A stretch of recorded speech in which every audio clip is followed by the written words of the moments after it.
What about a 30-second warning? Starting in about 30 seconds. And I'll look across. Everybody give me thumbs up if everybody's ready. What is your name? All right, good afternoon. I'm Don Aaron with the Nashville Police Department. We want to give you a brief update this afternoon as to what we know about the Covenant murders on yesterday. There's one rumor going on throughout the community that we want to take a moment to clear up. There are those who think that specific individuals were targeted by the shooter who entered the building on Monday. We have no evidence that individuals were specifically targeted. This school, this church building, was a target of the shooter, but we have no information at present to indicate that the shooter was specifically targeting any one of the 6 individuals who were murdered.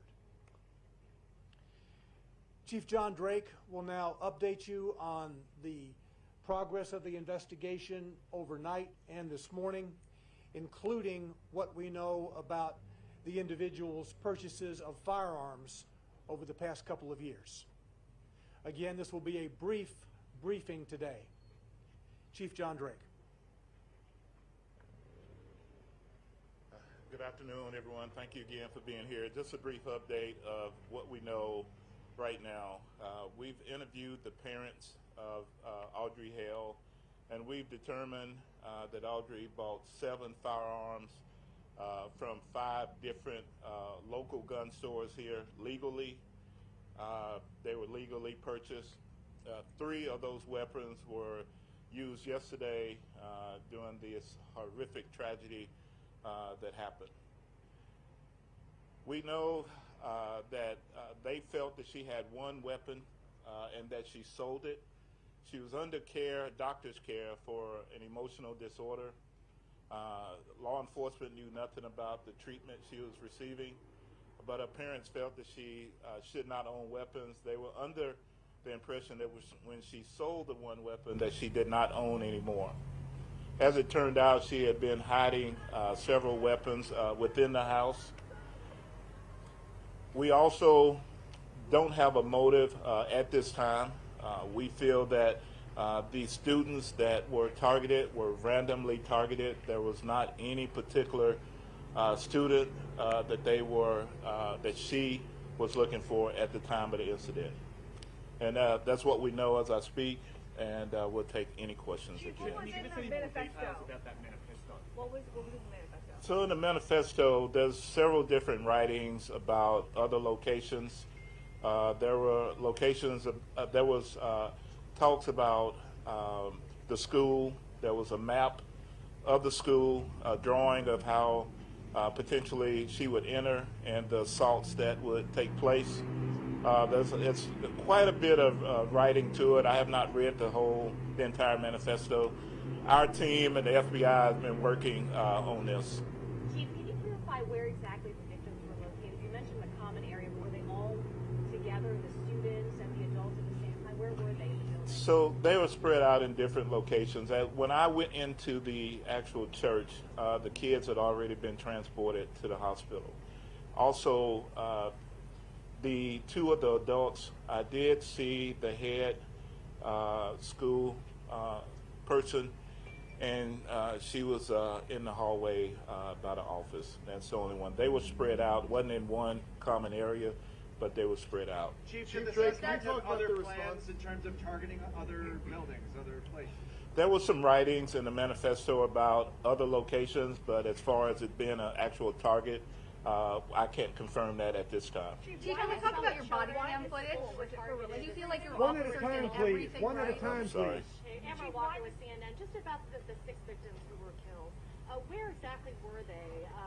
Were they walking through the hallways when this happened? And I also heard peripherally that perhaps the head of the school may have ran towards the shooter.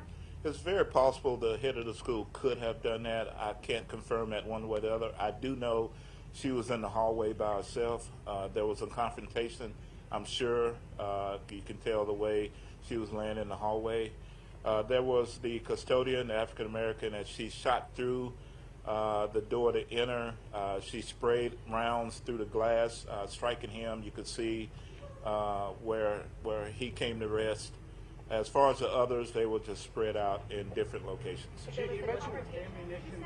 I can't say it was a confrontation, but they were met. She met the head person in the hallway. So she was probably the This first man to be right shot? here. Yeah. Thank you. Chief, you mentioned the guns, the multiple guns, and that the shooter was under the care of a doctor. Is there any law in this state that would have allowed police to take those guns away from this person had it been reported? If it had been reported, there's not a law for that, but had it been reported that she was suicidal or that she was going to kill someone and had been made known to us, then we would have tried to get those weapons. But as it stands, we had absolutely no idea actually who this person was, if she even existed. So. Chief, can you talk a little bit about the time? What else did the parents say? Did they expect anything like this to happen? So we know yesterday the Ms. Hale was leaving out of the residence. She had a red bag.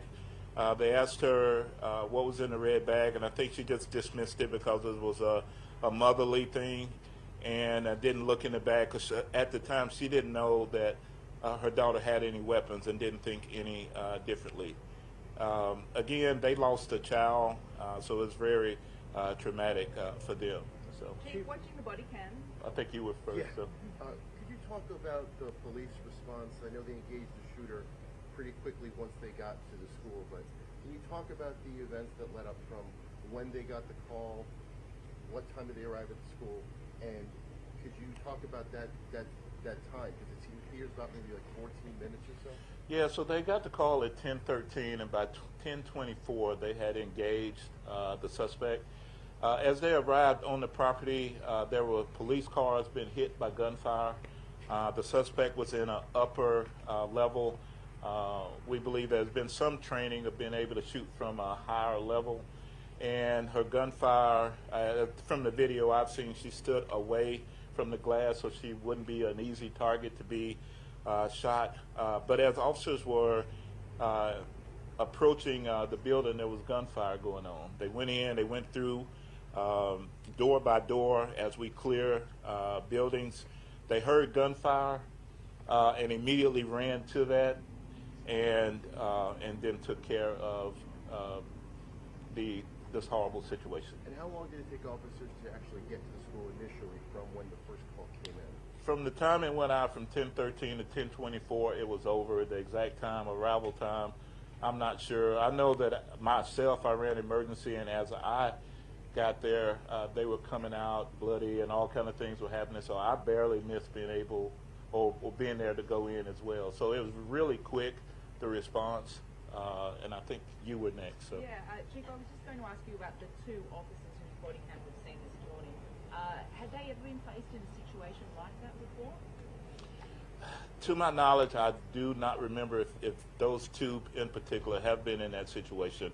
Officer Collazo has worked as a paramedic with the SWAT team, so I'm sure he's had some type of weapons training.